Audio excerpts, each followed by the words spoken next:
Bueno, bienvenidos nuevamente al aula virtual. El día de hoy vamos a conocer un poco más sobre Friedrich Nietzsche, o Federico Nietzsche, eh, un filósofo en el cual han abrevado, han recabado y bebido un montón de corrientes actuales, ¿sí?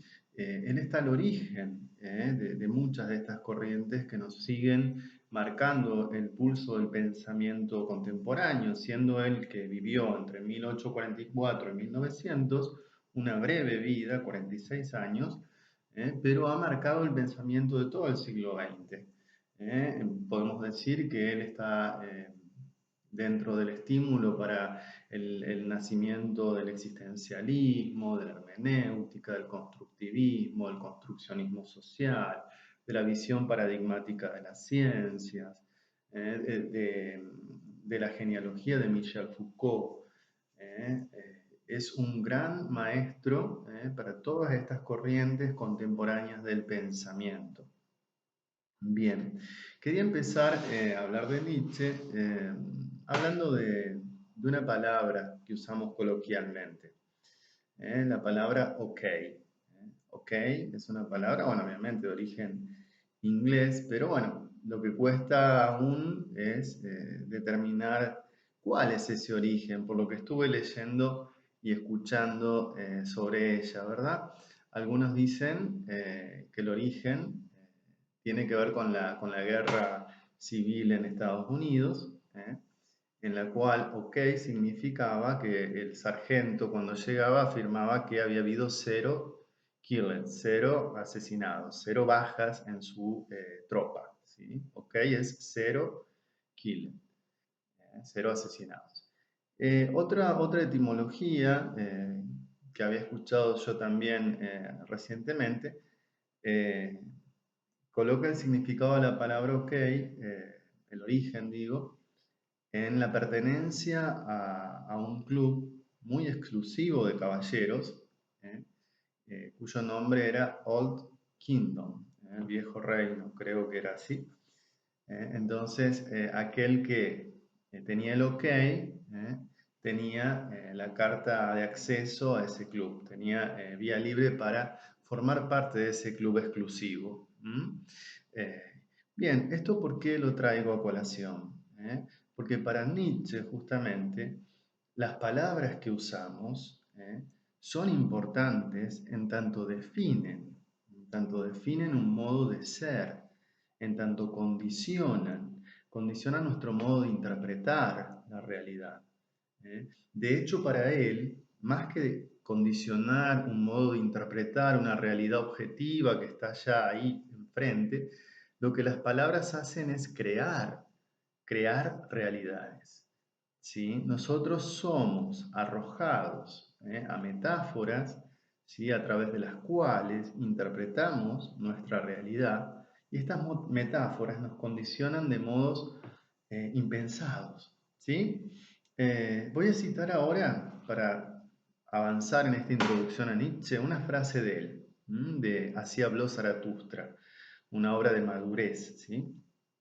Bien, dice, cubiertos por los signos del pasado, nos está describiendo a los seres humanos, cubiertos por los signos del pasado, cubiertos aún estos signos por nuevos signos,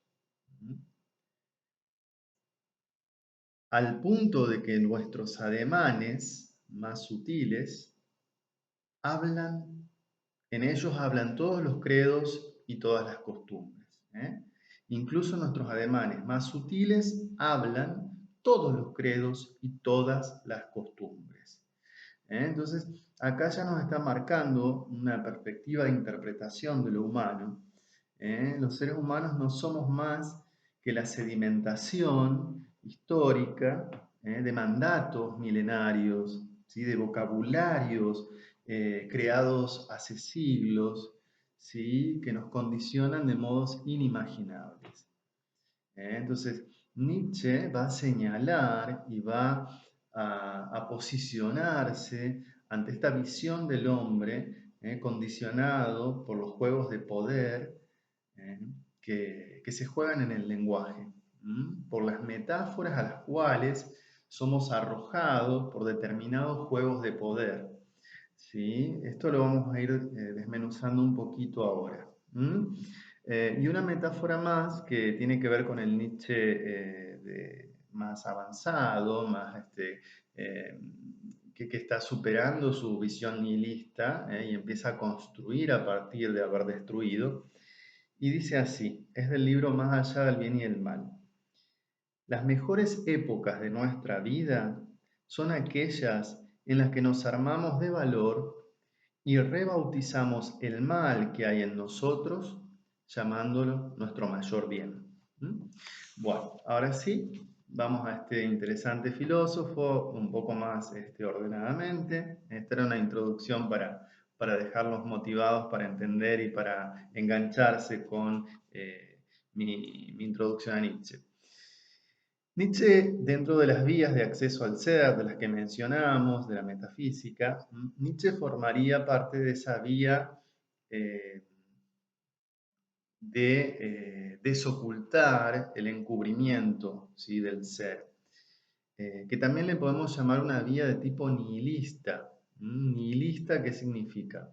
La disolución de todo lo que es en la nada, en el caos, en el no ser. Entonces Nietzsche, ¿qué afirmaría en principio? El ser no es.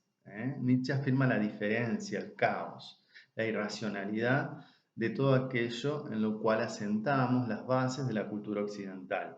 ¿Sí? Entonces, ese fundamento firme del ser, colocado en la racionalidad por la modernidad, es disuelto por Nietzsche, es diluido por Nietzsche. No existe ese tal fundamento racional que le suponemos a todas las cosas. Vivimos en una casa sin cimientos, vivimos en castillos en el aire, sin un fundamento firme. ¿Sí? Y Nietzsche nos interpela para ver qué hacemos con eso. Entonces, en primer lugar, Nietzsche forma parte de estos filósofos que tienen un acceso nihilista a la pregunta por el ser, una respuesta, mejor dicho, nihilista. El ser no es, ¿sí? Entonces, para decirlo un poquito más ordenadamente, detrás del sujeto, ese racional, lógico, transparente de la modernidad, si le sacamos esas máscaras que le han colocado, no encontramos nada. Detrás de la moral y de la religión, ¿sí?, que tanto ha influido y siguen influyendo en la actualidad, si le quitamos sus vocabularios, sus máscaras, si vamos al origen de la culpa y de todo aquello que la religión y la moral manejan también, no vamos a encontrar nada. Si vamos detrás de la verdad, esta objetiva de la ciencia que pretende tener un acceso especial al en sí de las cosas o a la verdad última del cosmos, si vamos un poquito y pinchamos y profundizamos en eso, no vamos a encontrar nada. No vamos a encontrar ningún en sí, ninguna verdad última. Simplemente vamos a encontrar un vocabulario que tapa otro y otro vocabulario que tapa otro.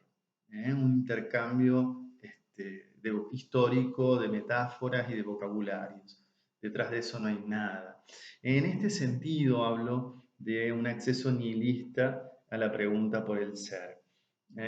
Entonces, lo que Nietzsche va a buscar es desenmascarar los mitos modernos, esos que nos constituyen.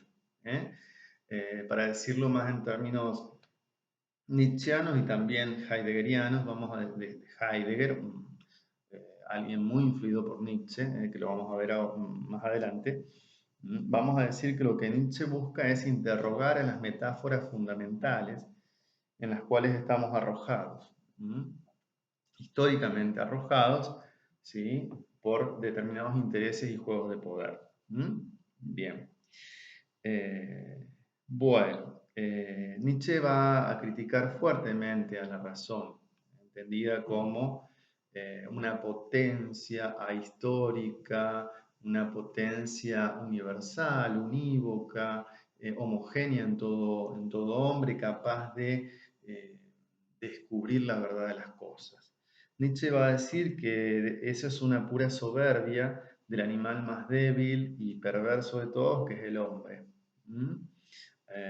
Afirma que detrás de la razón, o mejor dicho, la razón se asienta en lo irracional, en el crimen, en el asesinato, en el engaño.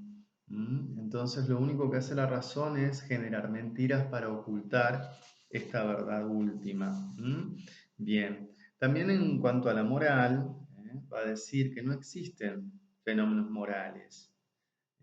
Solo hallamos una interpretación moral de ciertos fenómenos. ¿Sí? Fíjense la diferencia. No hay nada que sea moral en cuanto tal. Lo único que hacemos es interpretar de modo moralizante ciertos fenómenos humanos. ¿Sí? La moral y la religión son dos vocabularios vacíos, sin un referente objetivo. ¿eh? Pero a la vez son sumamente influyentes en la vida de las personas porque dichos vocabularios son utilizados por grupos de poder para manipular al hombre, para crear cierto tipo de individualidad, predecible, homogénea, obediente, sujeta a instituciones y a normas.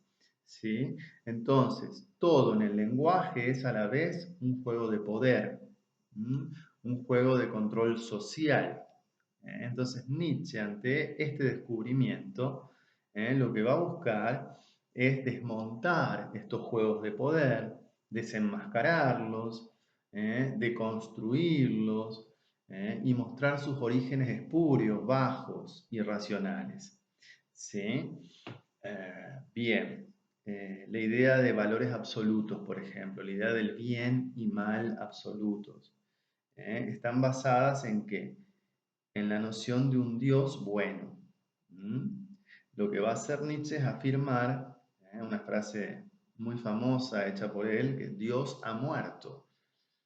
Dios ha muerto, o sea, ese fundamento trascendente, bondadoso, todopoderoso de los valores humanos y de la supremacía del ser humano por encima de todo otro ser viviente, ese fundamento no existe. Lo único que queda hoy por hoy son los residuos, las sombras, esos vocabularios que se crearon a partir de la afirmación de la existencia de un Dios. ¿Sí? Y contra eso arremete la filosofía de Nietzsche, que es una filosofía del martillo, como dice él. ¿Y por qué le llama así? Porque justamente toda su obra es ir con un martillito a auscultar a los grandes ídolos de la civilización occidental, a auscultar a Dios con el martillo y escuchar que por dentro está vacío, que no hay nada sólido, a auscultar la idea de un hombre racional o de la racionalidad, la idea de la verdad, la idea del alma humana, la idea de los valores occidentales, ¿sí? Entonces, esa es la labor del martillo, hacerlo sonar a estos falsos ídolos para demostrar que por dentro están huecos, ¿sí? Bien, vamos a empezar con un pequeño análisis que hace Nietzsche de cómo funciona la religión en general y básicamente el cristianismo, que es el culmen de este mecanismo a través del cual la religión se hace masiva. Bien, la religión, va a decir Nietzsche, funciona básicamente porque hay hombres que sienten culpa, que se sienten en deuda, que se sienten en falla, y como sienten que han cometido algo grave, un delito grave, necesitan que alguien los salve. Entonces, en principio, toda religión funciona porque el hombre siente culpa. A mayor monto de culpa que exista en la comunidad, en las comunidades, mayor va a ser el poder de las religiones. Y, siendo en lo concreto, de los sacerdotes, que son los administradores de la religión. Entonces, ¿cuál es la pregunta que se hace todo sacerdote? No tan a nivel consciente tal vez, pero se pregunta cómo puedo inyectar dosis más y más elevadas de culpa en este pueblo. Y así dice Nietzsche que empieza a generarse la religión. ¿Por qué? Porque necesitamos culpa. Entonces, ¿qué hacemos primero? Creamos un ser imaginario llamado Dios que solamente es capaz de actos buenos. Un ser imaginario que solo es capaz de llevar a cabo actos buenos, puramente buenos. Entonces, en segundo lugar, le decimos a los seres humanos que deben imitar a este Dios, o sea, convertirse también ellos en seres que solo lleven a cabo acciones buenas. Si quieren salvarse del infierno, tienen que ser capaces de llevar a cabo solamente actos buenos. Entonces acá aparece el problema. ¿Cómo puede un ser que es naturalmente guiado por el instinto de conservación actuar en contra de esa naturaleza para ser puramente altruista? También se pregunta Nietzsche, ¿cómo puede un yo actuar sin yo? ¿Sí? O sea, ¿cómo puede un yo no actuar egoístamente, pensando en sí mismo? ¿Sí? Entonces, ¿esto qué va a generar? La imposibilidad de responder a la altura de ese Dios puramente bondadoso. ¿Sí? Lo cual genera en el hombre un elevado monto de culpa, impotencia y remordimiento. Pero no se queda allí la religión, sobre todo la religión cristiana. Va a establecer un mecanismo, un plus de culpa, a través de un mecanismo más insidioso aún. ¿Qué va a decir? Va a decir, el sexo es el pecado más grave. El sexo está prohibido en la mayoría de sus expresiones. ¿Y qué pasa con esto? ¿Por qué es tan importante y tan trascendente esta movida, esta jugada sacerdotal? Porque el sexo está presente desde que nacemos hasta que nos morimos. El sexo está presente en nuestra vida de vigilia y en nuestros sueños. Entonces la religión, al perseguir la sexualidad y calumniarla diciendo que es el peor de los pecados, lo que va a hacer es generar una vivencia de culpa omnipresente. Una culpa totalmente invasiva. Y ahí aparecen, por ejemplo, la confesión de la vida sexual, ¿sí? Como una persecución insidiosa de cada impulso y movimiento de tu sexualidad. ¿Y qué genera eso? Un aumento exponencial de la culpa, una vivencia del soy malo, soy culpable, soy condenable.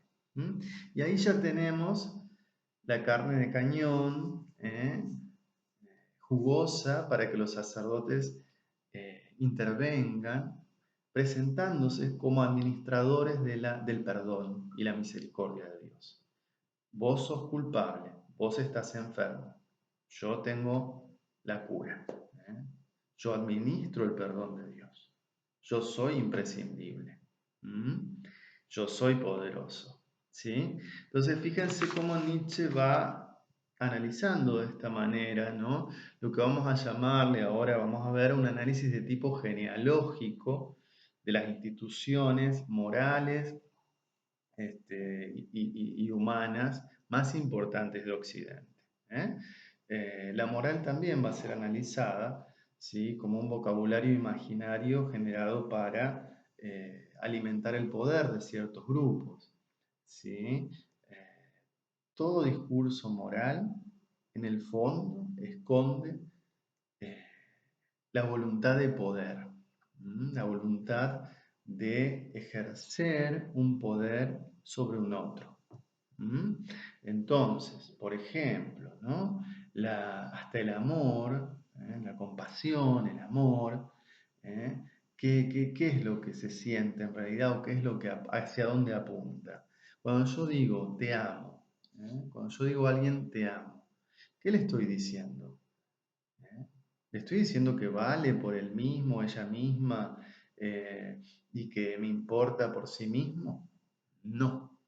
Cuando digo te amo, lo que yo en realidad estoy amando son las sensaciones agradables, las experiencias agradables que esa persona genera en mí.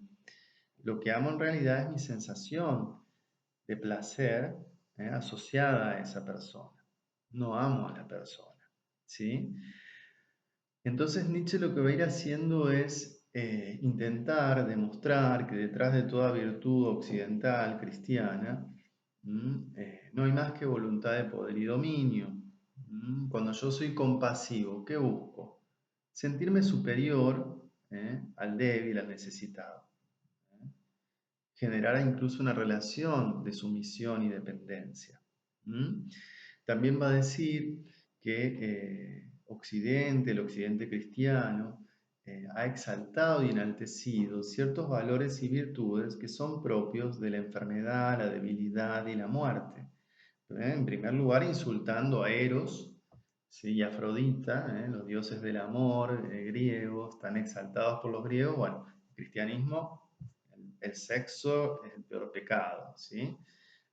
Por otro lado, va a exaltar el cristianismo y la moral en general de Occidente, virtudes tales como la humildad, la paciencia, la obediencia, la honestidad. Y Nietzsche lo que va a decir, que dichas virtudes son propias de seres débiles, seres débiles que lo único que pasa acá es que se creen buenos porque tienen las garras flojas o las garras cortas. ¿Sí? En realidad son cobardes. Estas virtudes los protegen de ser agredidos. ¿Sí? Fíjense cómo Nietzsche busca entender la moral de un modo totalmente diferente al que la comprendemos en Occidente. ¿Mm? Entonces, estos seres débiles buscan con sus virtudes de hospital no ser atacados por los fuertes, porque se presentan como humildes, honestos y buenos. ¿Sí? Y a la vez, al imponer este discurso moral a los fuertes, lo que buscan es debilitarlos, ¿sí? Porque el fuerte, ¿qué hace? Por su propia naturaleza y fuerza, es expansivo, es explosivo, se apropia, se adueña, avasalla todo lo que está enfrente, se expande sin límites, porque es fuerte y está en su naturaleza expandirse. Entonces, ¿qué hacen los débiles? Las ovejas, los gusanos. Les imponen la virtud de la debilidad. Les hacen sentir culpa por sus impulsos de fortaleza. Esa soberbia, esa grandeza, ese brillo, ese enaltecimiento que tenés es soberbia y la soberbia es el demonio. Vos tenés que adoptar la virtud mía, la virtud del gusanito, que cuando lo pisan se dobla y se hace chiquitito para que no lo vuelvan a pisar. Las virtudes de la debilidad. Le piden al león volverse cordero. ¿Mm? ¿Qué hace el león con toda esa fuerza avasallante, explosiva? Tiene que volverla contra sí misma, reprimirla. Y ahí se genera toda una dinámica que también Nietzsche va a analizar y que de alguna manera predice, mejor dicho, anticipa un montón de nociones que luego Sigmund Freud eh, va a retomar con su psicoanálisis. ¿Sí? Bien, entonces, continuemos, yo decía de la genealogía. ¿Sí? El análisis de la religión, este análisis de las virtudes, es un análisis de tipo genealógico. ¿Qué significa genealogía? Es el método que crea Nietzsche, que consiste en sacar a los grandes valores de Occidente de ese atril que se los pone como valores universales, como valores eternos, valores totalmente racionales, sacarlos de ese pedestal y devolverlos al barro de la historia de la cual proceden.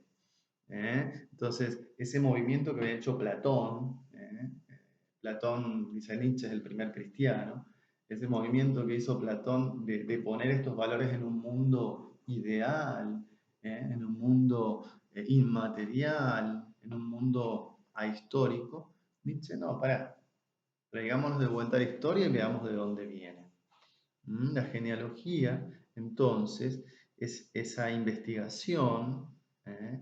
que busca los orígenes bajos, vergonzosos, espurios de nuestras virtudes y de nuestros conceptos más entronizados en Occidente. Por ejemplo, de las nociones de bien y mal, dónde se origina la noción de verdad, dónde se origina la noción de libertad o libre albedrío, dónde se origina la noción de Dios. ¿eh? Entonces, esto lo que hace Nietzsche con la genealogía es decirnos, mostrarnos a través de su investigación que lo más elevado nace de lo más vergonzoso. Acá tenemos, recién hicimos un pequeño demostración del análisis genealógico de la noción de Dios, la noción de culpa. ¿Sí? Entonces, como lo más elevado proviene de lo más bajo y vergonzoso. Como detrás de todo concepto hay un vocabulario, una metáfora que lo que busca es ejercer el poder sobre la mayor cantidad de gente. ¿Sí? Bien, entonces lo que Nietzsche también va a mostrar con esta genealogía es que en el mundo no hay, en el mundo en el que nos movemos, no hay nada fijo, no hay nada permanente, no hay nada eterno, no hay nada racional. El mundo es un caos de irracionalidad. El mundo es una fatalidad constante, azarosa, ¿sí? Que no tiene ninguna finalidad, que no tiene ningún sentido. ¿eh? Y lo único que hicimos los seres humanos en el transcurso de nuestra historia es inventar metáforas que nos permiten encontrarle sentido a ese caos. Y nos hemos aferrado a esas metáforas como si fueran tablas de salvación, ¿sí? Y no las soltamos por nada. Así nos digan que no tienen sentido. ¿Sí? Por ejemplo, bueno, acá tenemos lo que les acabo de decir, la metáfora del bien y del mal, la metáfora del ser humano como un ser libre, la metáfora de una verdad como una verdad objetiva y con un referente real. ¿Sí? Entonces, Nietzsche nos va a decir que todas estas metáforas que nuestra racionalidad fue creando, lo único que demuestran es que el fin de la racionalidad no es llegar al conocimiento de la verdad, sino todo lo contrario. Inventar mentiras útiles que nos permitan sobreponernos a la angustia que genera el mundo en tanto es un mundo caótico, un mundo trágico, un mundo irracional. ¿Sí? Bien, Nietzsche va a decir en este sentido que no hay hechos sino interpretaciones. No hay hechos sino interpretaciones de interpretaciones. ¿Sí? Y estas interpretaciones siempre están atadas a un juego de poder. La genealogía, a mí se me ocurre asociarla a la expresión, ¿no?, actual que vemos mucho en la tele, que dice ningún político resiste un archivo. ¿No? Si vamos un poquito hacia atrás, investigamos a este político que se presenta como el que sabe, el que va a salvar a Argentina, el que tiene todas las respuestas, el honesto, el que está en contra de las corporaciones. Si investigamos hacia atrás, siempre le vamos a encontrar algún archivo que lo hunde, siempre vamos a encontrar un bajo fondo, vamos a encontrar algo espurio, algo corrupto, algo irracional en su proceder, contradicciones constantes en su derrotero histórico político. Eso que decimos hoy de los políticos, Nietzsche nos muestra que pasa con todo concepto entronizado por la racionalidad moderna. Bien, el ser humano es otro mito a desmontar. Sobre todo, por ejemplo, comenzando por un mito muy fundante del humano, que es el mito de la autoconciencia, como esa facultad que nos distingue de todo otro animal. Somos los únicos animales que somos conscientes de nosotros mismos, que tomamos conciencia de nuestros actos, nuestros pensamientos, y nos volvemos transparentes a nosotros mismos, a nuestros motivos, y elegimos motivos y esto conscientemente, ¿no? Dejamos de ser guiados por el instinto. Entonces la conciencia se presenta como lo más íntimo del hombre. Lo que Nietzsche nos va a decir es todo lo contrario. Acá volvemos a esta labor genealógica, el origen espurio y bajo, ¿no? ¿Qué va a decir Nietzsche? La conciencia se origina en el lenguaje. Sin lenguaje no hay conciencia. Si no podemos usar palabras para describir lo que vamos vivenciando en el interior nuestro, y si no podemos armar un relato de ello, un relato coherente de lo que pasa y lo que nos pasa, no podemos ser conscientes. Entonces, conciencia igual a lenguaje. ¿Y qué pasa con el lenguaje? Lo que ya hemos venido un poquito hablando, ¿no? Las palabras no son inocentes. Toda palabra es una máscara, toda palabra enmascara un juego de poder. ¿Mm? Entonces, las palabras están cargadas de política, política en el sentido de juegos de poder. La palabra bien, la palabra mal, la palabra culpa, la palabra responsabilidad, la palabra mérito, eficacia, belleza. ¿eh? Cuando incorporo estas palabras a mi vocabulario y cuando me defino a través de ellas, lo que incorporo en realidad es una cadena que me ata a dispositivos de poder. ¿Mm? Quedo a merced de los grupos que manejan las definiciones de estas palabras. Quedo a merced de estas definiciones. ¿Sí? Entonces, los que definen la belleza, por ejemplo, cuando yo ya tengo incorporada esa palabra, ¿eh? Simplemente quedo atado a evaluarme en base a lo que ellos consideran bellos, y lo que ellos consideran bello es una estrategia para someterme mejor. Lo que ellos consideran exitoso, los grupos de poder, me refiero a los que definen el significado histórico presente de las palabras, los grupos de poder definen eficacia, por ejemplo. Entonces yo me enloquezco por alcanzar el significado de ser eficaz, de ser exitoso, de ser buen hombre, de ser en fin, racional, de ser moral, ¿sí? Entonces, los grupos de poder me van manejando a través de las definiciones que le dan a esas palabras que yo incorporé como importantes, ¿sí? Bien, entonces el lenguaje lo que hace es homogeneizarnos, ¿sí? Porque solo podemos poner, hacer consciente aquello que tiene un vocabulario para ser nombrado. Entonces lo más original, lo más propio, lo más exclusivo mío queda inconsciente, porque para eso no hay una palabra creada por el lenguaje homogeneizante de poder. ¿Sí? La originalidad queda por fuera, lo más propio queda por fuera. Entonces la conciencia, entendida como lo más propio, Nietzsche nos va a decir que la conciencia en realidad es lo más ajeno al individuo. ¿Mm? Bien, después va a desmontar el mito de la libertad, del libre albedrío. El hombre cree ser, el yo, mejor dicho, cree ser el motivo de los actos. Entonces dice, qué sé yo, bueno, comí un helado porque tenía ganas de comer un helado. O me puse a ver tele porque tenía ganas de ver tele. Cuando en realidad los motivos para nuestras acciones son puestos a posteriori. ¿Mm? No es que yo primero deliberé, reflexioné, elegí un motivo y lo llevé a cabo. No. Primero actúo y después me invento un motivo para mis acciones.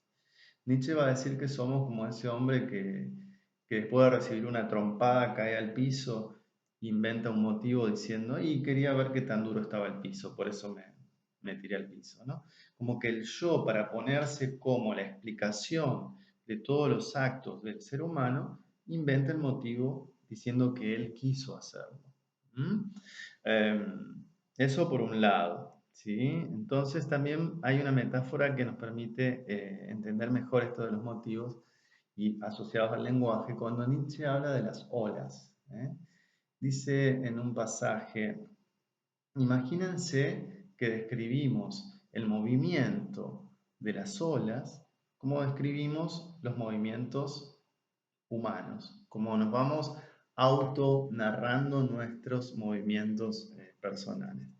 ¿Qué haríamos? Diríamos, oh, mirá esa ola viene con unas ganas tremendas de ir hacia el acantilado, y aquella también, pero aquella le quiere ganar la carrera, aquella está más motivada, ¿eh? Y aquella otra parece desganada, como que no tiene tanto interés como las dos que van primeras. Y fíjate acá, esta se quiere estrellar contra el acantilado. Y quiere inspeccionar qué hay adentro. Seguramente está curiosa, seguramente está excitada, y eso la motiva para hacer lo que está haciendo. ¿Mm? Hemos narrado, con un vocabulario de libre albedrío y de motivos, lo que no son más que movimientos azarosos, y también necesarios de estas olas que son arrastradas hacia el acantilado. Nietzsche va a decir que eso hace el humano consigo mismo. ¿Mm? El ser humano es una ola que tiene la capacidad de hablar y de inventar motivos. Eso es lo único que nos diferencia de una ola, que hablamos y nos creemos lo que decimos. ¿Sí? Bien, entonces de esta manera Nietzsche va deshaciendo, desmenuzando, despellejando el concepto de ser humano. ¿eh? Va mostrándonos cómo estamos insertos en juegos de poder, de autotortura, ¿sí? De mérito, que no hacen más que enfermarnos. ¿Sí? Nietzsche va a decir que el hombre es voluntad de poder. El hombre es voluntad de poder. ¿Sí? La sociedad lo que ha hecho es ponerle una camisa de fuerzas y diciéndole que está mal expresar esa voluntad de poder, apropiarse de lo ajeno, avasallar, imperar, ¿eh? Autoexpresarse de manera libre. Eso está mal. Lo que tiene que hacer para convivir con otros, para pacificar la sociedad y convivir, lo que hay que hacer es internalizar esa voluntad de poder y volverla hacia adentro nuestro. Entonces, al entrar en sociedades modernas pacíficas, lo que hace el ser humano es internalizar esa voluntad de poder y volverla en su contra. ¿De qué manera? Bueno, asumiendo una parte como superior, como gobernante de su mundo interior, y otras partes como bajas, otras partes las llama indignas, las llama depravadas, las llama inaceptables. Entonces, la parte endiosada de su yo va a perseguir, castigar, torturar a sus partes demonizadas del yo. Entonces inventamos, dice Nietzsche, en las sociedades modernas, porque estamos aburridos, porque no ejercemos la voluntad de poder que nos constituye, inventamos un campo de batalla interior, en donde despedazamos y torturamos y enloquecemos a partes de nuestra persona. Entonces, y eso también es parte de este sentimiento de culpabilidad que generan las sociedades modernas. La culpa no es más que expresión de esta voluntad de poder cuando la reprimimos.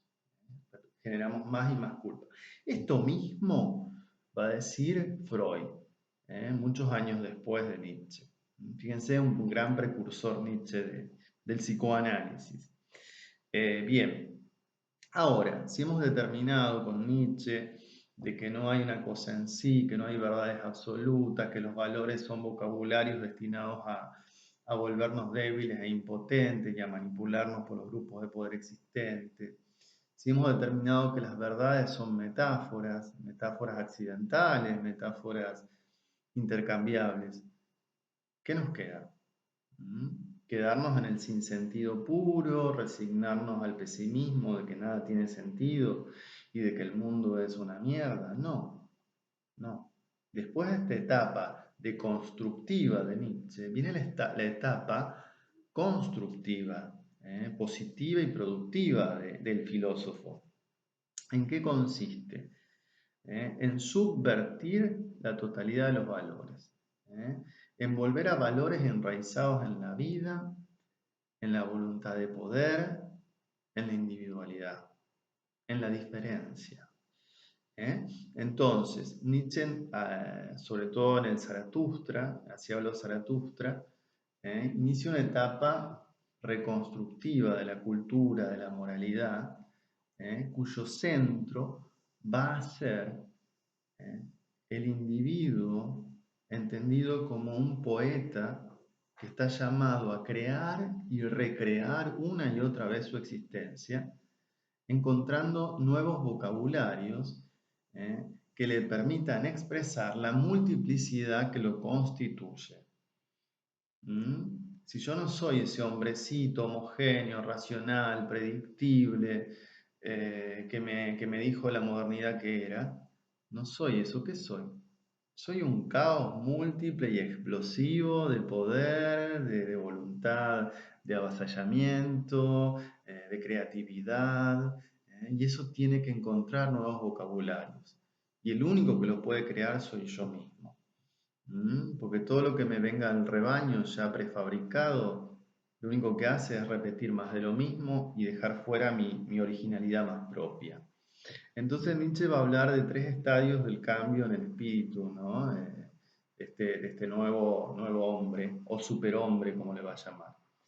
Primero comenzamos desde lo que somos actualmente, camellos. ¿Qué es el camello? Ese hombrecito castrado, sumiso, que se cree homogéneo, igual a todo otro hombrecito y que cualquier diferencia la considera un pecado terrible. Ese hombrecito que se arrodilla ante la autoridad para que le cargue más y más culpas, más responsabilidades, más valores ajenos a él. Ese es el camello. El siguiente estadio, dice Nietzsche, es el estadio del león.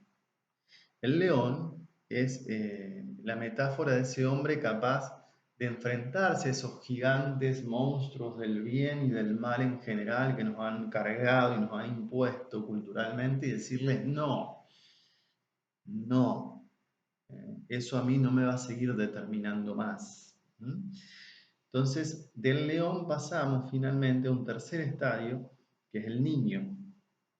El niño. ¿Sí? Empezamos siendo camellos que acataban sumisamente la verdad establecida, leones que con su rugido dicen no a esa verdad establecida y esos valores, y terminamos siendo un pequeño e inocente niño que juega con las palabras, que se anima a crear y que se convierte en un poeta de la existencia. Poeta en el sentido de poiesis, ¿no? Poeta, la palabra poesía viene de poiesis en griego, que significa creación también. Entonces es un niño que descubre su inocencia. Nos convertimos en ese niño, recuperamos la inocencia perdida, dejamos de achacarnos culpas, porque todo lo que pasa pasa necesariamente así. No hay nada que dependa de mis motivos, de mi voluntad, todo es azar y necesidad. Está todo cocinado y todo dicho. El mundo es un encadenamiento infinitesimal de causas y efectos que no tienen que ver con mi voluntad. Entonces, ¿qué hago ante eso? Genero metáforas, vocabularios, definiciones que me permitan gozar del caos, darle un significado a ese caos, pero un significado personal, propio, exclusivo, que me permita, va a decir Nietzsche, decirle sí a la existencia, decirle quiero vivir todo lo que viví una y otra vez. Esto es afirmar cada instante de tu vida. Entonces, volvemos un poquito esa frase que tomé como punto de partida, una de las dos frases que les dije al comienzo, ¿no? Eh, que las mejores épocas de la vida son cuando el hombre mira su pasado y todo aquello que era sus mayores males los convierte en sus mayores bienes. ¿Sí? Entonces, Nietzsche va a decir que para volver a ser niños, inocentes, afirmativos y poetas creativos, tenemos que empezar por mirar nuestro pasado y abrazarlo y decirle un gran sí. Y decirlo quiero todo otra vez. ¿Sí? Y Nietzsche para justamente combatir la idea de un más allá, la idea de una historia fundada en un futuro de condena o salvación, va a proponer una visión de la historia fundada en el eterno retorno. ¿Sí? Entonces, ¿qué va a decir Nietzsche? Vamos a fundar nuestra noción de la historia nuevamente en esta idea de eterno retorno de lo mismo. ¿Sí? El mundo es un ciclo que empieza, termina y vuelve a comenzar infinitas veces. O sea, este instante que estás viviendo ahora lo vas a vivir una e infinitas veces, tal y cual está siendo en este instante. Tu única libertad es generar metáforas y vocabulario que te permitan gozar de lo que estás viviendo y darle significado aún a los peores horrores que te tocaron vivir, para finalmente abrazar esa existencia y decirle un gran sí, un gran sí quiero. ¿Sí? Bien, decía al principio también que Nietzsche ha sido utilizado por un montón de pensadores como estímulo para sus propias creaciones, inclusive por Hitler y por todos los pensadores del nazismo, quienes han visto en esta idea de superhombre, destructor de los valores cristianos, antihumanista, la expresión de la raza superior aria, ¿sí? Porque Nietzsche va a decir, el ideal de la igualdad, de la fraternidad, de la democracia, es una mentira. Lo único que podemos decir es que existe la diferencia y que el fuerte tiene que ser fuerte y avasallar y explotar y apropiarse, ¿sí? Y dominar al débil. Entonces, desde este lugar los nazis construyeron la filosofía del nazismo.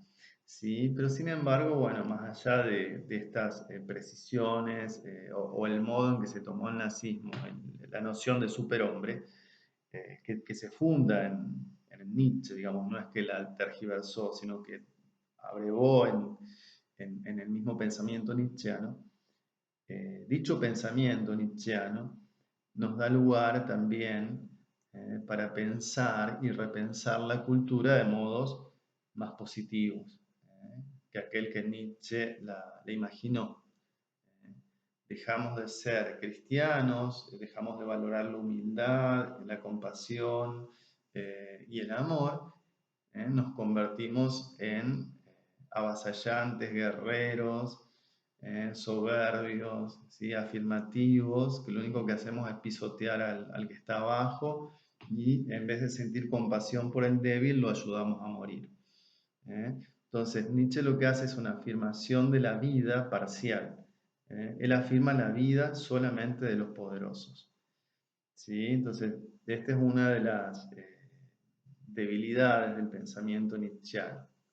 Creer que superar la cultura occidental y cristiana consiste en volver a una especie de barbarie. ¿Sí? Eh, pero bueno, tiene muchas otras salidas del pensamiento nietzscheano a esa que él escogió. Así que bueno, chicos, vamos a ir cerrando acá. Vamos a ir terminando. ¿Sí? Eh, y bueno, señalando justamente esto, ¿no? La debilidad del pensamiento nietzscheano consiste en olvidar, ¿sí? Que para que existan vocabularios, para que exista un poeta que recree su existencia, ese poeta necesita de otros. ¿eh?